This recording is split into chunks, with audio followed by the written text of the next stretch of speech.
আসসালামু আলাইকুম প্রিয় ছাত্রছাত্রী, তোমরা সবাই কেমন আছো? আশা করি সবাই নিজের ঘরে নিজের পরিবারের সাথে সুস্থই আছো। আজকে বিশ্ব বাবা দিবস। পৃথিবীর সকল বাবাদের জন্য রইল আমার অফুরন্ত ভালোবাসা। সকল বাবারা যেন সুস্থ সুন্দর জীবনযাপন করতে পারে। আমরা সকল বাবাকে আমি আমার পক্ষ থেকে বিনম্র সালাম। তো আজকে গতকালকে আমি তোমাদেরকে 6.1-এর দুটো গণিত করিয়েছি। তো দুটো গণিতের একটা ছিল প্রতিস্থাপন আর একটা ছিল অপনয়ন। তা আমি ক্লাস শুরু করার আগেই তোমাদেরকে বলেছি যে আমার 6.1 এবং 6.2 থেকে একটা সৃজনশীল প্রশ্ন হয়। তারই আলোকে আমি গতকাল 6.1 করিয়েছি, আজকে 6.2-এর সেমভাবে দুটো অঙ্ক করানোর চেষ্টা করব। তোমরা মনোযোগী হয়ে থাকবে। তো আমি প্রথম অঙ্ক যেটা করাবো সেটা হচ্ছে 6.13 নম্বর অঙ্ক, পিতা ও পুত্রের। তো প্রশ্নটা ছিল আমাদের এরকম যে 5 বছর পূর্বে পিতা ও পুত্রের বয়সের অনুপাত ছিল 3:1। কত বছর পূর্বে? 5 বছর পূর্বে পিতা ও পুত্রের বয়সের অনুপাত ছিল কত? ছিল 3:1। এবং 15 বছর পরে এবং 15 বছর পরে পিতা ও পুত্রের বয়সের অনুপাত হচ্ছে 2:1। এখন জানতে চাইছে তাদের বর্তমান বয়স কত। তো আমরা আমাদের ক্লাস শুরু করছি। তোমরা একটু মনোযোগ দিয়ে দেখো। আমরা লিখবো প্রথমে মনে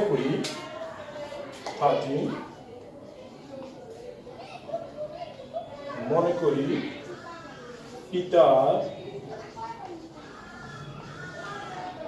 বর্তমান বয়স x বছর, পুত্রের বর্তমান বয়স y বছর।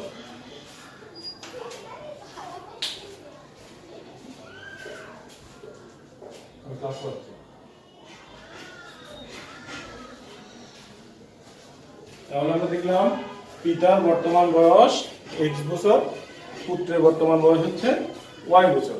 তাহলে আমাকে বলা হয়েছে যে 5 বছর পূর্বে। তাহলে লিখব প্রথম সপ্তাহ অনুসারে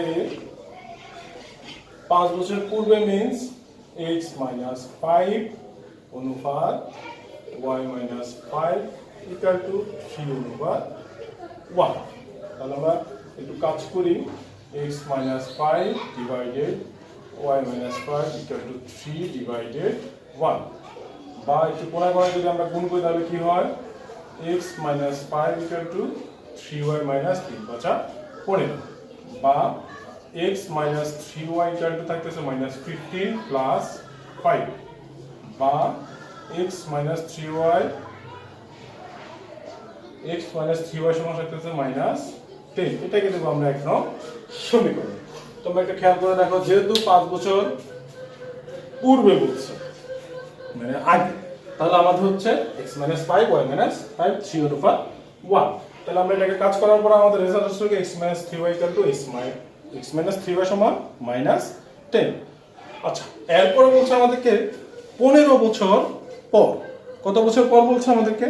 15 বছর পর তাদের বয়সের অনুপাত ছিল 2:1। তাহলে আমরা দ্বিতীয় শর্ত অনুসারে লিখতে পারি, দ্বিতীয় শর্তানুসারে x প্লাস 15 অনুপাত y প্লাস 15 ইকুয়াল টু 2:1। তাহলে আমরা এখানে একটু কাজ করি। x plus 15 divided y plus 15 equal two 2/1। এটা হচ্ছে আমাদের এই পর্যন্ত কাজ। এরপরে আমরা যাব এখানে এসে দেখি আমরা যদি কোন সেম ভাবে গুণ করি তাহলে কি হয়, বা x plus 15 equal to 2y plus 30, 2y plus 30, বা x minus 2y equal to 30 minus 15, বা আচ্ছা সুতরাং x minus 2y equal to আমাদের থাকতেছে 15, কত থাকতেছে 15, এটাকে দেবো আমরা 2 নং সমীকরণ। তাহলে একটু খেয়াল করে দেখো, আমি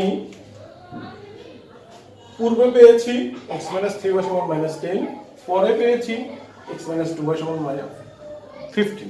তাহলে আমরা এখন লিখব 1 ও 2 নং সমীকরণ হতে 1 ও 2 নং হতে পাই। ঠিক আছে, এখন দেখো 1 নং সমীকরণটা কি দাঁড়াচ্ছে আমার, x minus 3y সমান -10 আর হচ্ছে x minus 2y সমান 15। ঠিক আছে, এবার এখন আমরা এটাকে বিয়োগ করব। তাহলে বিয়োগের ক্ষেত্রে মনে রাখতে হবে যে চিহ্নের পরিবর্তন হয়ে যায়। ঠিক আছে, আচ্ছা তাহলে এখানে x এ বাদ চলে গেল, থাকতেছে -y -25, -y সমান -25।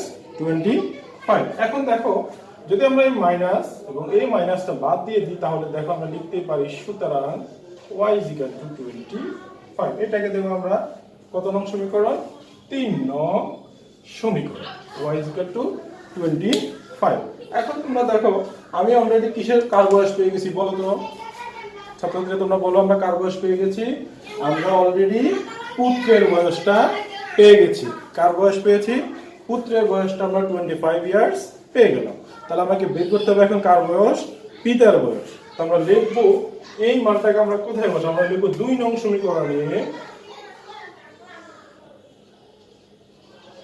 2 নং সমীকরণে y এর মান বসিয়ে পাই। তাহলে 2 নং সমীকরণে y মান বসালে তোমরা একটু খেয়াল করো, x minus 2y is equal to 15, x minus 2y সমান কত পেলাম 15। কেমন, এরপরে দেখো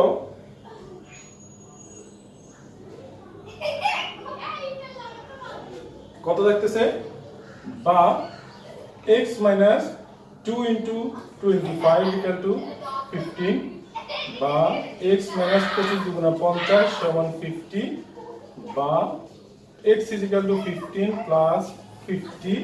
তাহলে আমাদের এখানে থাকছে কত তোমরা একটু দেখো, সুতরাং লিখতেই পারি আমরা x is equal to 65। এখন তোমরা আমাকে প্রিয় ছাত্রছাত্রী বলো তো এই 65টা কার বয়স, এটা অবশ্যই পিতার বয়স। তাহলে তোমরা একটু দেখো, আমরা এটা হচ্ছে পিতার বয়স, এখানে হচ্ছে এটা পুত্রের বয়স। তাহলে আমরা লিখবো সুতরাং বর্তমানে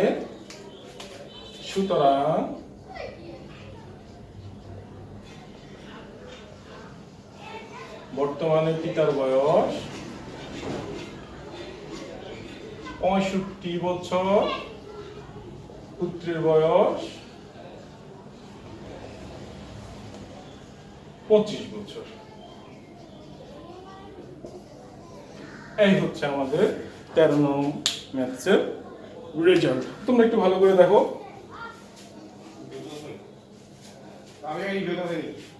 না, আশা করি তোমরা বোর্ডের লেখাটা বুঝতেই পারছো, কোনো সমস্যা হচ্ছে না আমার মনে হয়।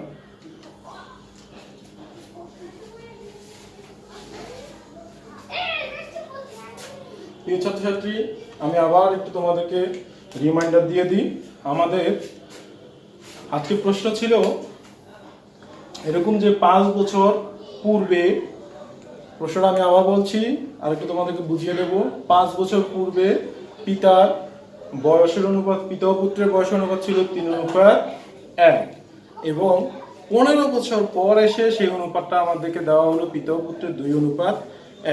এরপরে জানতে চাইছে আমাদের কাছে তাদের বর্তমান বয়স কত, এখন তোমরা একটু খেয়াল করে দেখো, আমি পিতার বর্তমান বয়স ধরলাম x বছর এবং পুত্রের বর্তমান বয়স ধরলাম y বছর। তাহলে আমার প্রথম শর্ত অনুসার হচ্ছে x - 5 5 বছর পূর্বে, অনুপাত y মাইনাস 5 ইকুয়াল টু 3 অনুপাত 1। তাহলে x মাইনাস 5 অনুপাতের দ্বিতীয় রাশির সময় ভাগাকারে চলে আসে, তাহলে x minus 5 divided y minus 5 3 divided 1। তাহলে x আমরা এটাকে এখন কোণায় কোণায় যখন আমরা গুণ করব, ক্রস গুণন যেটাকে বলে, আমরা যখন কোণায় কোণায় গুণ করব তখন 1 দিয়ে যখন x মাইনাস 5 কে গুণ করব তখন সেটা হবে x মাইনাস 5, আবার 3 দিয়ে যখন y মাইনাস 5 কে গুণ করব তখন এটা হবে 3y মাইনাস 3 5 15। এখন দেখো আমরা সংখ্যাগুলোকে এক পাশে নিয়ে যাব, বাকিগুলোকে আমরা আরেক সাইডে আনবো। দেখো x minus 3y is equal to minus 15, minus 5 এই পাশে আসলে প্লাস 5 হয়ে গেল, তাহলে x মাইনাস 3y সমান মাইনাস 10। এটাকে দিলাম আমরা 1 নং সমীকরণ। এরপরে আমার বলছে 15 বছর পর, কত বছর পর? 15 বছর পর। এখন তুমি দেখো দ্বিতীয় শর্তানুসারে x প্লাস 15 অনুপাত y প্লাস 15 2 অনুপাত 1। তো এটাকে আমরা ডিভাইডেশন করে আমরা পেলাম কত? x মাইনাস 2y সমান 15। x মাইনাস 2y সমান কত পেলাম? 15। এটাকে দিলাম আমরা 2 নং সমীকরণ। এখন দেখো 1 ও 2 নং হতে পারে, তাহলে x মাইনাস 3y সমান মাইনাস 10, x মাইনাস 2y সমান 15। আমরা যখন চিহ্নগুলো পরিবর্তন করলাম তখন দেখো আমাদের এখানে x x এ কাটা চলে গেল, 3y থেকে 2y গুলো থাকতেছে মাইনাস y, আর minus 10 minus 15 equal to minus 25। এখন তুমি একটু খেয়াল করে দেখো, যখন আমরা মাইনাস মাইনাস যখন আমরা বাদ দিয়ে দিলাম তখন y ইকুয়াল টু 25, এটাকে দিলাম আমরা 3 নং সমীকরণ।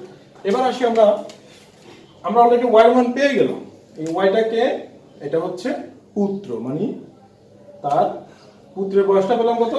25। এখন আমাদের পিতার বয়স হয়ে গেল, তাহলে আমরা 2 নং সমীকরণে y এর মান বসিয়ে পাই x মাইনাস 2y সমান 15, 2 ইনটু 25 50, মাইনাস 50 টাকা যখন আমরা এই পাশে নিয়ে গেলাম সেটা প্লাস 50 হয়ে আমাদের রেজাল্ট আসলো 65। এই 65 টা কার রেজাল্ট? পিতার বয়স। তাহলে আমরা লিখলাম সুতরাং বর্তমানে পিতার বয়স 65 বছর এবং পুত্রের বয়স 25 বছর। আশা করি তোমাদের বুঝতে কোনো সমস্যা হয়নি। আমরা এটা একটু মুছে ফেলতেছি। দেখো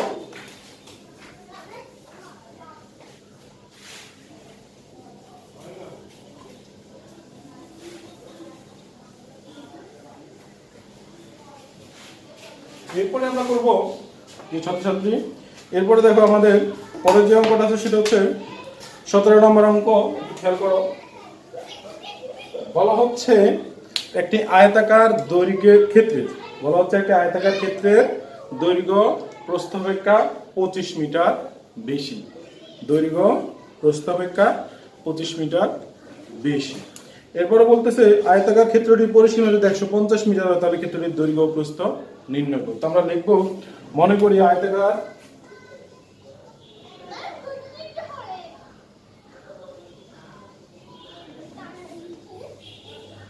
আয়তাকার ক্ষেত্রের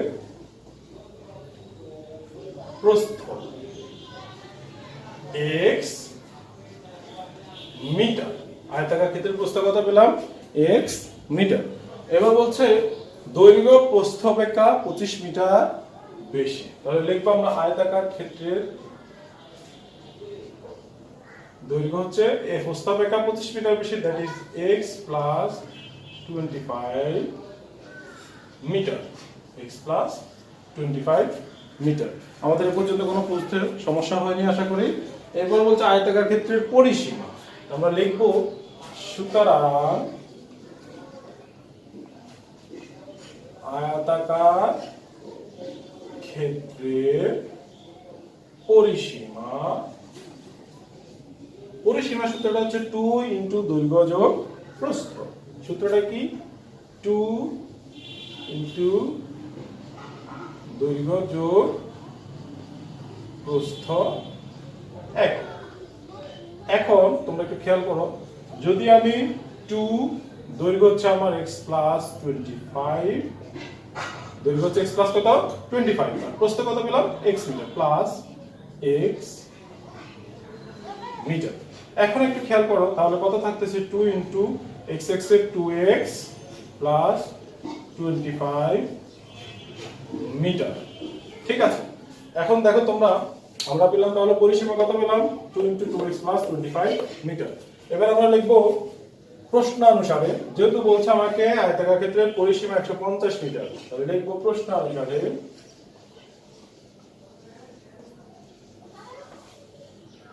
2 into 2x plus 25 is equal to 150.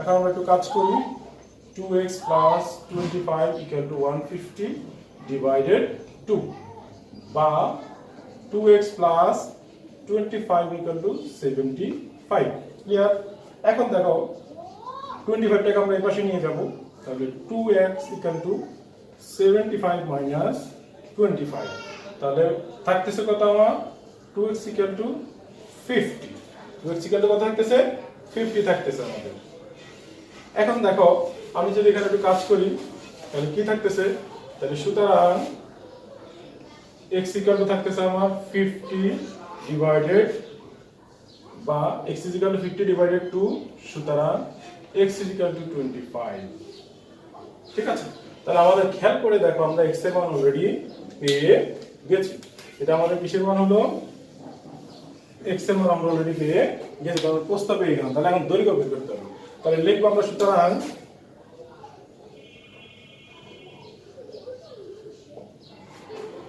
আয়তাকার ক্ষেত্রের প্রস্থ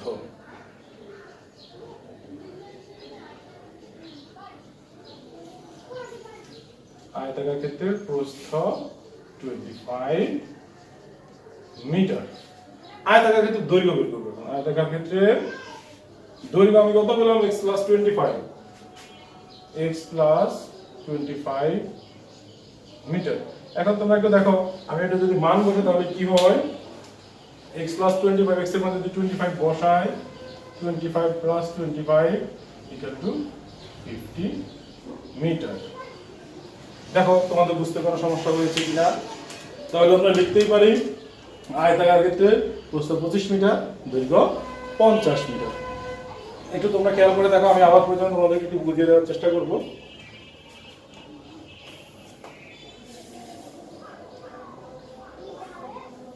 আচ্ছা প্রিয় শিক্ষার্থী তোমরা আরেকটু মনোযোগী হও আমি আরেকবার বুঝিয়ে দিচ্ছি দেখো আমাদের প্রশ্ন ছিল একটি আয়তাকার ক্ষেত্রে প্রস্থ অপেক্ষা দৈর্ঘ্য 25 মিটার বেশি প্রশ্নটা কি ছিল একটা আয়তাকার ক্ষেত্রের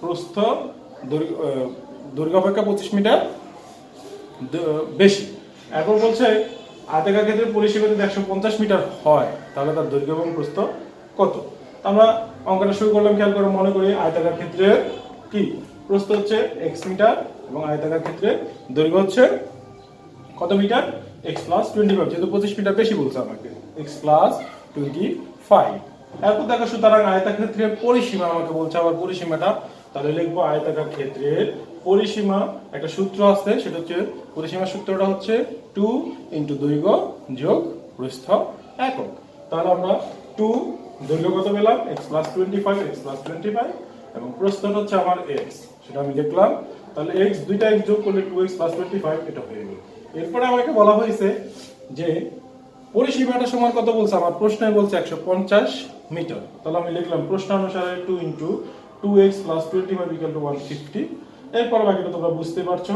দুইটাকে এদিকে এনে ডিভাইড করলাম করার পর এটা কাটাকাটি করেছি 75 হয়েছে এরপর 25 টাকা আমি পাশে নিয়ে আসলাম মাইনাস করার পরে হলো 50 এরপর আমি 50 কে 2 দিয়ে যখন ভাগ করলাম সেটা আসলো কত 25 তাহলে আমি লিখলাম সুতরাং আয়তাকার ক্ষেত্রের প্রস্থ 25 মিটার আয়তাকার ক্ষেত্রের দৈর্ঘ্য হচ্ছে x plus 25 যখন আমি x এর মানটা এখানে বসালাম সেটা হলো 50 মিটার এই হচ্ছে আজকে আমার দ্বিতীয় লেকচারে তোমাদের জন্য 6.2 এর দুটো অঙ্ক আশা করি তোমাদের ভালো লেগেছে তোমরা বাড়িতে থাকবে বাসা বাড়িতে থাকো পড়াশোনা করো আর যদি কোথাও বুঝতে সমস্যা হয় কমেন্ট বক্সে জানাবে আর আমার গত ক্লাসে এটা আমার প্রথম ক্লাস ছিল যদি কোনো ভুল ত্রুটি থাকে সেটা তোমরা আমাকে ধরিয়ে দেওয়ার চেষ্টা করবে আর অনেকে আমাকে বলেছো যে আমি বিভিন্ন ক্লাস করানোর জন্য আমি চেষ্টা করতেছি যে তোমাদের ফিজিক্সের নবম দশম শ্রেণীর ফিজিক্স করার জন্য